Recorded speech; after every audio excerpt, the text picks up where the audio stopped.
અંકલેશ્વરના નવા દીવા રોડ વિસ્તારમાં આવેલી વિવિધ રહેણાંક સોસાયટીમાં છેલ્લા કેટલાક દિવસોથી કપિરાજના ટોળાના આતંકથી રહેવાસીઓમાં ભારે ભયનો માહોલ જોવા મળી રહ્યો છે. સ્થાનિકોના જણાવ્યા મુજબ 12 થી 15 જેટલા કવિરાજનું ટોળું રોજ સોસાયટીઓમાં ધામા નાખી રહ્યા છે, જેના કારણે સામાન્ય જનજીવન અસ્તવ્યસ્ત બન્યું છે.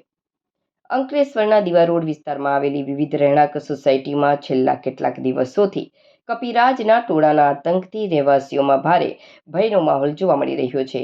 કપિરાજ દ્વારા અનેક મકાનોની અગાસી પર લગાવવામાં આવેલા મોંઘાદાટ સોલાર પેનલોને ભારે નુકસાન પહોંચાડવામાં આવી રહ્યું છે. પાર્ક કરેલા વાહનો પર કૂદાકૂદ કરવાને કારણે ગાડીઓના કાચ, બોનેટ અને અન્ય ભાગો તૂટી રહ્યા છે, જેથી વાહન ચાલક આર્થિક નુકસાની ભોગવી રહ્યા છે. સ્કૂલે જતા બાળકો અને વૃદ્ધો ટાર્ગેટ પર છે. સવાર અને બપોરના સમયે સ્કૂલે આવતા જતા માસૂમ વિદ્યાર્થીઓ રસ્તા પરથી પસાર થવામાં ભારે ડર અનુભવે છે. કપિરાજો અચાનક હુમલાખોર થઈને લોકો તરફ દોડતા હોવાથી મહિલાઓ અને વૃદ્ધો ઘરમાં કેદ થવા મજબૂર બન્યા છે.